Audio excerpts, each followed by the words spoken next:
Alors Virginie Philippot, c'est une jeune femme joyeuse, aventurière je dirais, mais surtout aventurière et qui adore rêver.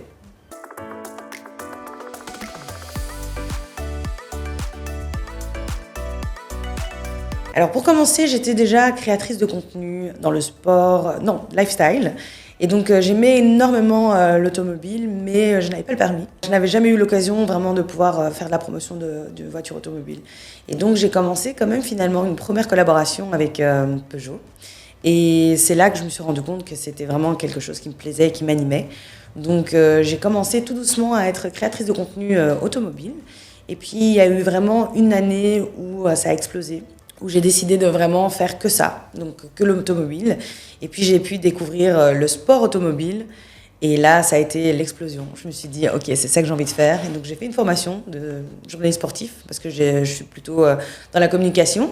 Et donc j'avais besoin de prouver ça aussi, parce que j'étais qu'avec des journalistes automobiles. Donc pour moi, c'était important de faire cette formation-là.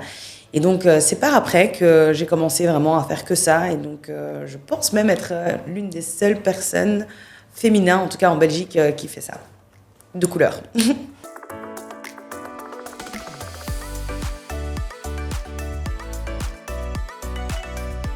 Je dirais pas que ce que j'ai gardé de bien dans cette expérience est à l'intérieur, mais par contre, c'est surtout le soutien que j'ai eu du public. J'ai eu un soutien qui était juste énorme, et je pense que ça, ce sera un souvenir qui restera à vie.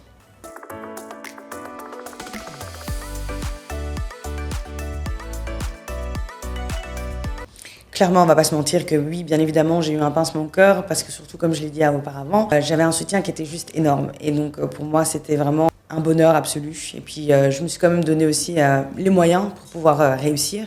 Et donc, j'espérais quand même aller jusqu'au bout. Mais finalement, ça s'est pas fait. Mais après, je pense que peut-être quelque chose qui est passé dans ma vie qui devait se faire. Et donc, voilà, j'en garde une bonne expérience quand même.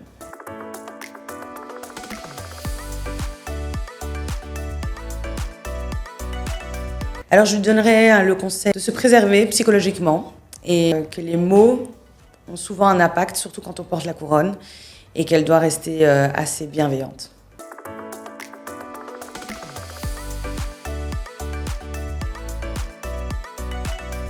Je ne sais pas prévenir l'avenir, mais en tout cas je sais que pour l'instant c'est un retour aux sources et ça me plaît énormément. Je me sens chez moi, je suis chez moi et on va voir comment ça va évoluer. Je pense qu'il y a encore plein de surprises qui vont arriver et je pense qu'il y a encore plein de choses à faire. Je suis ici comme, je dirais, en mission. Et je pense que la mission ne fait que commencer. Et donc, j'ai hâte de voir ce que l'avenir me réserve.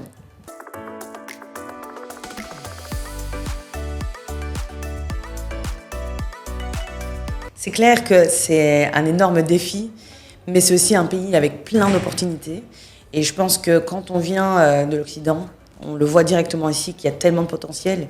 Et donc pour moi, c'est clairement une opportunité et je saute sur cette opportunité pour réussir à faire plein de choses et plein de belles choses ici au Congo.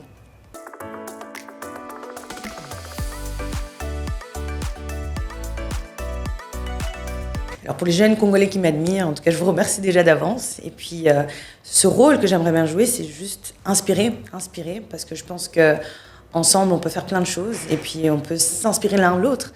Et donc, j'espère pouvoir être en tout cas une très belle image pour la jeunesse congolaise. Et je ferai tout pour qu'ils soient encore plus fiers de moi.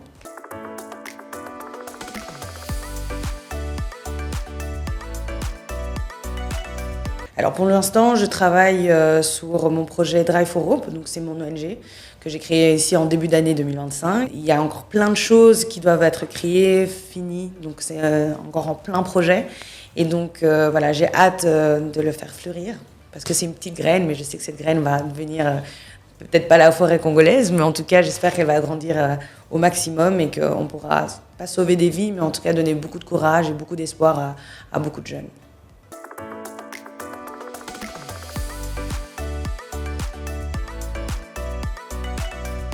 Alors je ne sais pas pourquoi, mais j'ai l'impression qu'il y a beaucoup plus d'énergie ici et qu'il y a des grandes choses qui vont se passer. Donc je ne peux pas encore trop dire qu'est-ce qui peut se passer, mais non, je ne vais pas dire ça.